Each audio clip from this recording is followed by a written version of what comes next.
Sledeči program je financiran strani prijateljev in sodelavcev misionarske skupine Joyce Meyer.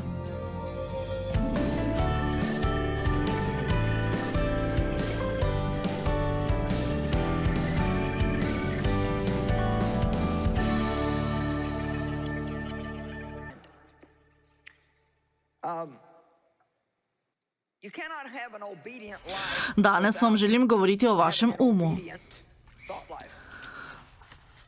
Ne moremo biti ubogljivi v življenju, če nismo ubogljivi v miselnem življenju. To vam bom še enkrat ponovila. Ne morete biti ubogljivi v življenju, če niste najprej ubogljivi v miselnem življenju.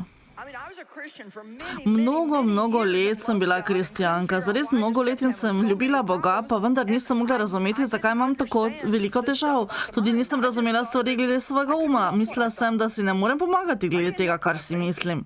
Ne morem pomagati glede tega, kaj mislim. Niti pojma nisem imela, da lahko ovržem napačne misli ali pa da svoj preusmerim od misli, ki jih ne maram.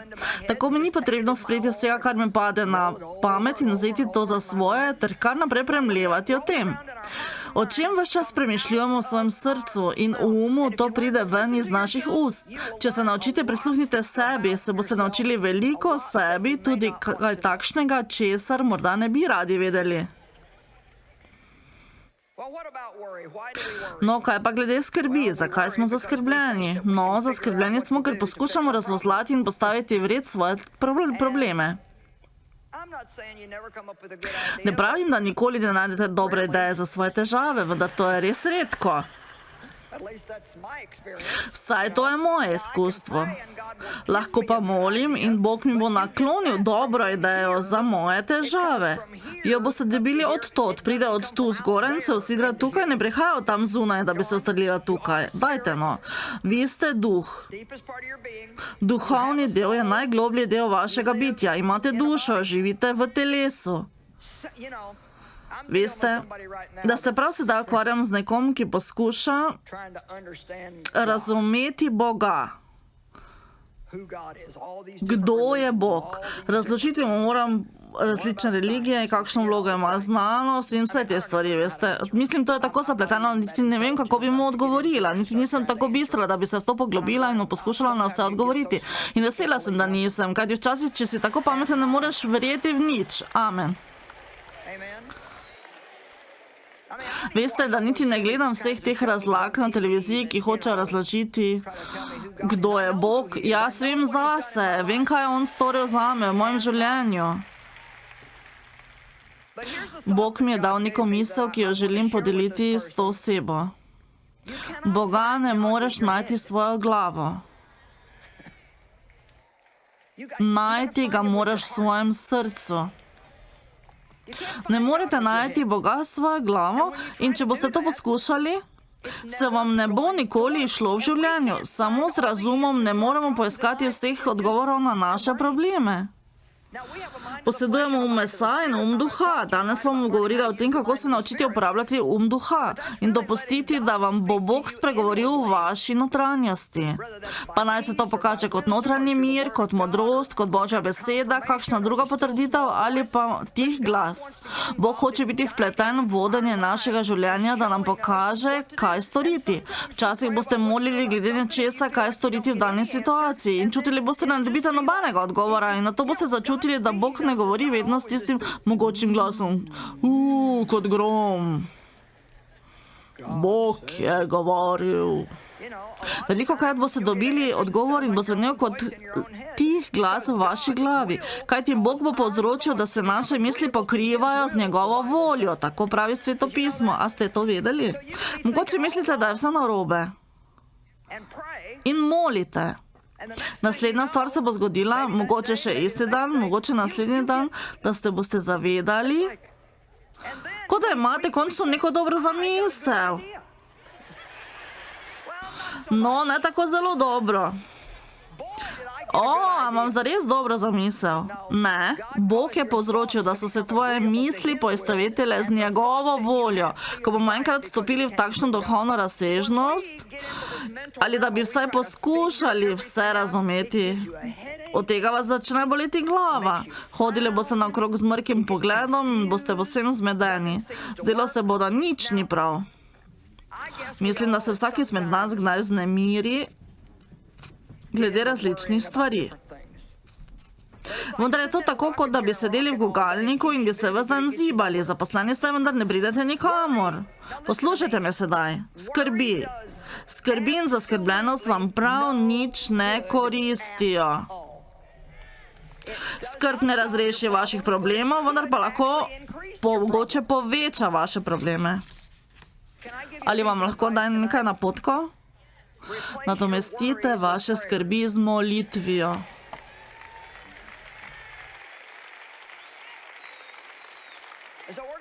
Sedaj bomo zmolili kratko molitev. Oče, prosim te, da bi nam takoj pokazal, ko postanemo zaskrbljeni. Da bi nam zašepetal na uho, da izgubljamo čas. Nato nam pomaga spremeniti te skrbi v molitev, tako da lahko storiš nekaj v naši dani situaciji. Pismo Filipljanom 4:6. Nič ne skrbite, ampak ob vsaki priložnosti izražate svoje želje Bogu z molitvijo in prošnjo z zahvaljevanjem. Bog ne bo ravnal takole. On ne bo rekel, že zopet ti hočeš še eno stvar od mene. Nikoli ne morete preveč moliti, nikoli ne morete preveč prositi Boga. Kadar namreč tako delate, boste imeli mir v sebi. Tako pravi Sveto pismo. Zdaj pa še beseda o zaskrbljenosti. Po slovarju beseda skrb pomeni občutek nemira, tesnobe, težkega položaja ali strahu pred tem, kar nas zbada, preganja ali utruja. Da vam še enkrat preberem. Po slovarju beseda skrb pomeni občutek nemira, tesnobe, težkega položaja ali strahu pred nečim, kar nas bada, preganja ali utruja. Skrb in zaskrbljenost nam torej prav nič ne koristi. Nič ni to dobrega. Ženo lahko skrbijo njeni otroci, finance, moževa nesvestoba, kaj si ljudje mislijo. Vse to lahko le poveča njene probleme, vendar jih nikakor ne more rešiti. Kaj pa pravi Sveto pismo? Preložite vse svoje skrbi nanj. Vse svoje skrbi. Vse svoje skrbi. Enkrat za vsele preložite nanj. Zagotovo nišče od vas ni nič zaskrbljen, verjetno ti ne potrebujete mojega nagovora. Zdrav ni zmeden. Če bi vas danes vprašala, kdo izmed vas se čuti zmeden v svojem življenju, bi se začudili, koliko rok bi ostalo v zraku. Skoraj vsak bi dvignil roko. Zdi se mi, da en vzrok v tem, da ljudje poskušajo razvozlati preveč stvari in zato so zmedeni. Kakšna privlačnost je v tem, da bi vse vedeli in razložili? Moj najstarejši sin mi je rekel, končno sem se naučil in sedaj je že preko 50, da če imam prav, se visoko precenjujem. Veste, včasih plačujemo neverjetno ceno samo zato, da bi dokazali, da imamo prav v neki situaciji. Pri tem komaj čakamo, da bomo to povedali svojim znancem. Včasih ne moremo niti prisluhniti temu, kaj rečejo drugi ljudje, ko spregovorijo o začetni stavek, že mislimo mi na to, kaj mi vemo. A imam prav? Hočemo jim povedati to, kar mi vemo. Bodite zadovoljni tudi, če ne veste. Bodite zadovoljni s tem, kar veste, ne da bi poskušali razvozlati druge stvari. Ne vem, ne bom poskušal razvozlati o tem, molim, Bog mi bo pokazal v pravem času. Ne pravim se, da se izogibajte takih situacij, vendar pa, če o nečem mislite tako dolgo, da vas to zmede, potem opustite to. Dajte no, koliko izmed vas izgubi veliko časa s tem, da poskuša razvozlati neke stvari. Dajte, nočem videti takih stvari, hočem videti roke v zrak. No, moj mož nikoli ne poskuša ničesar razvozlati. On pač jemlje stvari bolj na lahko. To je tako čudovita osebnostna lastnost, ne vem, zakaj nimamo vsi. Jaz se že nimam, nisem takšna. Tudi vi niste, kaj ne? Kdo izmed vas je temu podoben? Ali ste poročeni z nekom, ki ne bi mogel biti bolj brezskrben? Ali vas to ne zvrže s tira? O, moj Bog. Dobra stvar je, da eden izmed partnerjev ve, kako ravnati prav. In Bog ne povzroča zmede. Prvo pismo Korinčanom 14:33. Bog ne povzroča zmede. Tisti trenutek, ko se počutite zmedene, bodite odkriti in recite, dobro, poskušam nekaj razvozlati, vendar samo Bog ve za pravi odgovor. In on mi sedaj še tega ni razodel. Torej, on hoče, da mu sedaj zaupam. Dajte no, vsak izmed nas kdaj doživi nekaj situacij v svojem življenju, ko nimamo odgovora. Veste, danes mi je nekaj padlo na kar se ne bo zgodilo prej kot 3 mesecih. Jaz pa sem bila že, to se je zgodilo, ko sem se pripravljala na to poučevanje. Jaz sem bila takšne volje. Veste, tudi jaz moram uporabiti ista načela. To še ne pomeni, da ker to poučujem, da sem izvzeta iz takšnih napadov. Vsak izmed nas kdaj doživi napade. Poskušam vam pomagati, da bi imeli mir v svojem življenju, kajti normalen in zdrav poseduje mir. Če hočemo slišati Boga, potem v našem mora vladati mir. Želim si notranjega miru. No, vendar bodite pozorni na vaše misli. Ne morete imeti miru, če imate ves čas napačne misli. Če ste kar naprej zmedeni, je to zato, ker želite ugotoviti nekaj, na kar vam Bog še ni posredoval svojega odgovora. Mi pa poskušamo dobiti jutrišnje odgovore že danes. Bog pa želi od nas kaj? Da mu zaupamo vsak dan posebej. No, kdaj se bom pa poročila?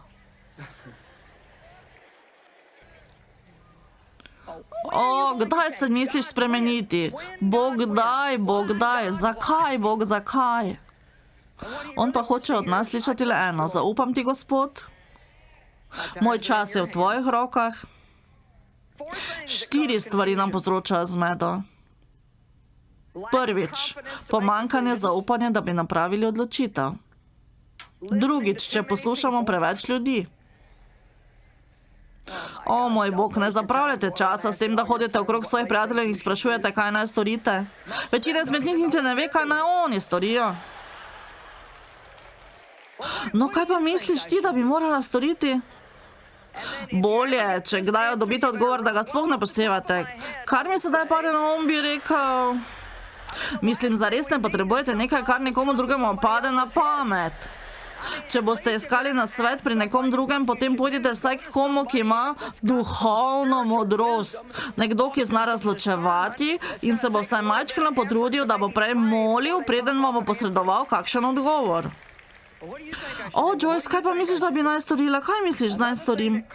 Tretjič, še ena stvar vam povzroči zmedo. Zmedeni smo, če ne napravimo odločitve zaradi strahu pred napačnim ravnanjem in če hočemo preveč dokazati.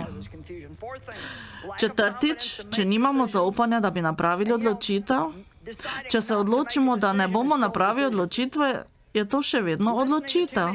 Če poslušamo preveč ljudi, če nas je strah, da bi napravili napako, in potem še vedno iščete vzroke.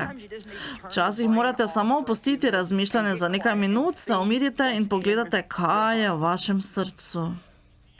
Knjiga Pregovorov 3:5-8. Tako dobro. Zaupaj Gospoda vsem svojim srcem, na sebe in na svojo razumnost pa se ne zanašaj.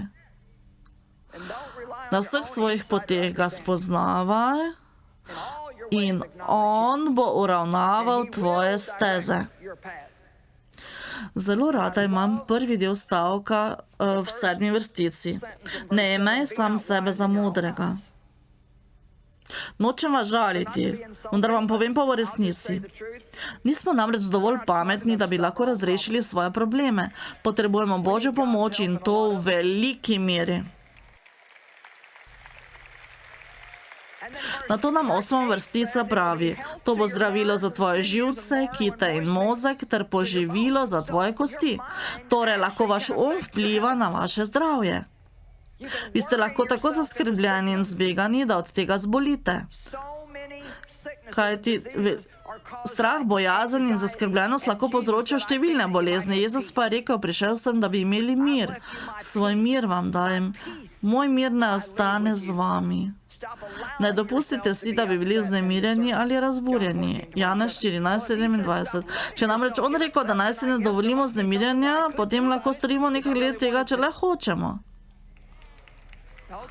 Ok, prav, naj bo, danes je petek zvečer.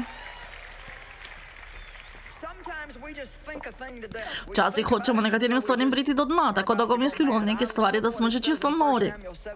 Rada imam besedo prve Samuelove knjige 17. Kaj je David storil tedaj, ko je stal pred Goljatom? Veste, David je bil majhen. Goljat je meril čez 2 metra višino in David se mu je približal s fračo v roki in nekaj kamenčki. Goljat pa je imel vsakošno orožje, ki je bilo tedaj v veljavi, vendar pa je David posedoval najboljše orožje, kajti on je šel v boj v imenu Boga nad vojskami. Prva Samuelova knjiga 17:48 nam govori. Ko se je Filistejec vzdignil in prihajal bliže proti Davidu, predstavljate si moža, ki meri višino čez 2 metra. Ko mu je prišel nasproti, je David hitro stekal k bojni vrsti proti Filistejcu. Rekli boste, zakaj ti je to tako zelo všeč? Mislim, da bi bil že premagan, če bi le stal tam in si mislil o tem, kako velik je Goljat. O, kako si velik. Joj, zelo si velik. Vidite, da se včasih morate samo obrniti proti temu, kar morate storiti in to pravite. Gotovili boste, da bo Bog z vami in vam bo pomagal, da boste uspeli. O, tako me je strah, joj, kako me je strah, o, tako me je strah. V redu, opravite to, pa čeprav vas je strah. Ne dopustite, da vas strah zaustavi. Samo pogumno se lotite akcije in se soočite s strahom. O, aleluja. Mogoče bi se tukaj ostavila in vam malo zapela. Razločevanje je tako čudovito. Dokazovanje, preveč razmišljanja nam pa prinaša zmedo in nas odtegne od razločevanja. Prvo pismo Korinčanom 2:14-16 je tako čudovito in ga je zares vredno preštudirati in ga znova premlevati. Govori o tem, da je duhovni človek nekoliko drugačen od vseh drugih. Ne morete manipulirati z nekom, ki je zares duhoven. On namreč bolj posluša, kakor pa govori, in lahko govori z vami, medtem ko se pogovarja z Bogom. Istočasno, kajti resnično duhovni človek z enim ušesom vedno posluša svojega gospodarja. Tako se ne bo dolgo vdajal slabim navadam, kajti zelo hitro bo spoznal, da to ni tista stvar, ki bi jo moral delati. Tudi ne bo dolgo časa slabo govoril ali se izračal. Če ste zares obrnjeni proti Svetemu Duhu, ne morete med gostilom ves čas upravljati drugih prijateljev. Ne morete početi tega, kajti zato boste vedeli. V vas bo neprijeten občutek in to čisto doli v trebuhu, ter boste vedeli, da tega ne bi smeli početi. Ko sem vam zadnjič govorila, da se daste voditi Svetemu Duhu, sem poudarila prav te stvari. Verjetno vam sploh ni potrebno govoriti, ne ubij svojega soseda, ne okradi banke. Mislim, da te stvari za vas niso skušnjava, vendar pa vam moram govoriti, da ne obsojate, da ne kritizirate, da ne upravljate in tako ne dovolite, da bi iz vaših ust prihajale smeti in krivice, ki bodo ranile na našo in vašo prihodnost in vse naokrog. Nažalost, lahko gotovim, da so mnoge izmed teh stvari postale popolnoma sprejemljive. To so stvari, ki jih imajo ljudje za neškodljive ali pa v tem ne vidijo sploh nobene razlike, vendar pa povzročijo razliko in to veliko razliko. In ne bom se posvetila celotnemu besedilu, vendar pa pravi nekako takole. Duhovni človek vse preizkuša, on preiskuje, poizveduje, raziskuje, sprašuje in razločuje. Mislim, da zares duhovna oseba, ki deluje po nagibih duha, najprej premisli, preden izgovori besede. in nikoli ne izgovarja vsega, kar ji pade na Najboljši primer je Janezov evangelij 8:1-11. Ko so žensko zasačili v prešuštvovanju in jo pripeljali pred Jezusa, rekli so: Mojzes nam je v postavi ukazal take kamnati, kaj pa ti praviš? On je učil ljubezen in odpuščanje, vendar se je moral tudi držati postave. Zato so bili prepričani, da ga bodo ujeli v zanko, saj so to ženo našli med prešuštovanjem. Torej, če ti veš tako veliko, tako je namreč zapisano v postavi, kaj bi pa ti napravil z njo? V Svetem pismu je zapisano, da se on sklonil in s prstom pisal po tleh. Ali ste kdaj pomislili na to, kaj je on sploh počel? Kaj je on takrat počel? Veste, kaj je počel? To je moje osebno mnenje. Mislim, da je čakal, da bi slišal Boga očeta, kaj mu ima zapovedati. Dajte, no, zaploskajte.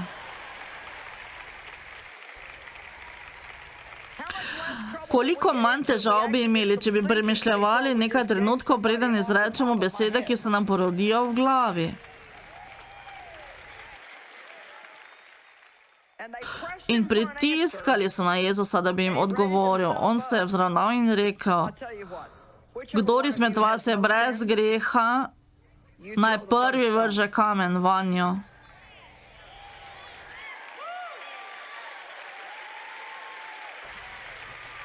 In Sveto pismo pravi, da so odhajali eden za drugim.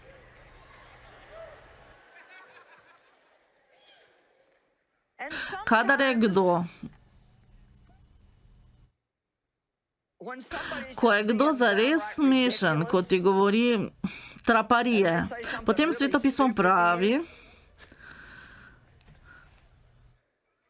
da lahko postanemo tudi mi neumni, če mu sploh odgovarjamo, da postanemo kot on.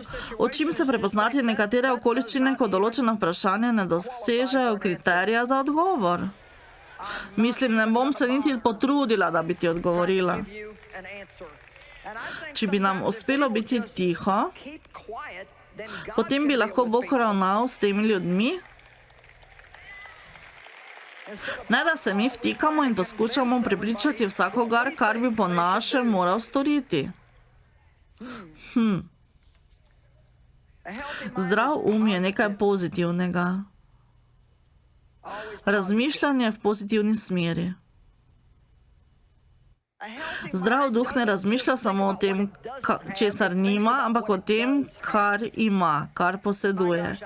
Veste, da se zahvaljujem. Vsak dan se zahvalim Bogu za življenje, da lahko pridigam, da imam čudovito družino, da lahko hodim, da lahko govorim, da vidim, da imam svoj dom, da lahko pijem čisto vodo.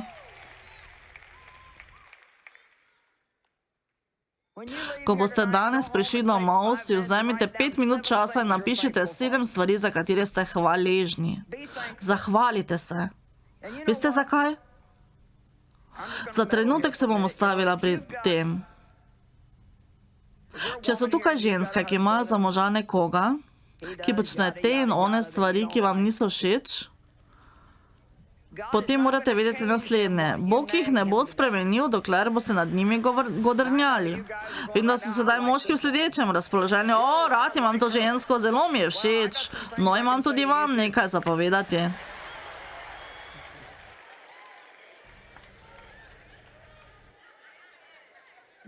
Nekoč mi je neka žena rekla, da ne more več prenašati svojega moža.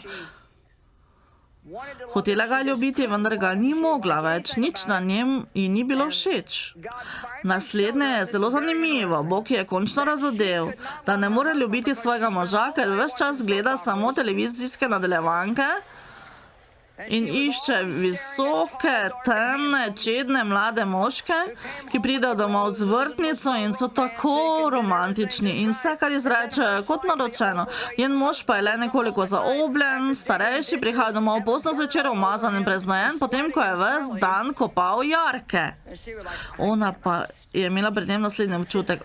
Ne morem te prenašati. Tega ni izrekla, vendar si je mislila. Vidite, s čimer hranite svoje misli? S čim hranite svoje misli, to bo tudi vplivalo na vaše obnašanje. Nikar ne pogledujte za možmi nekatere druge in si mislite, ko bi imela takšnega moža. On ni vaš mož in vi ga ne boste nikoli imeli.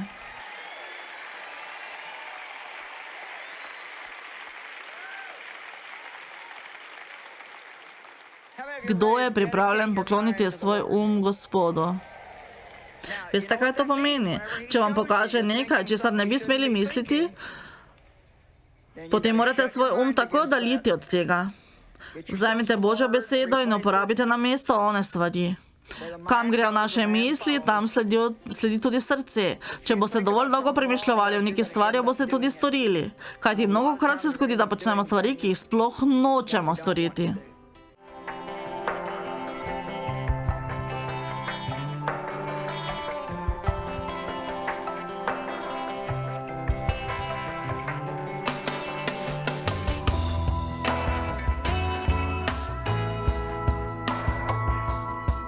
Predvajana oddaja je bila plačana s pomočjo prijateljev in partnerjev organizacije Joyce Meyer Ministries.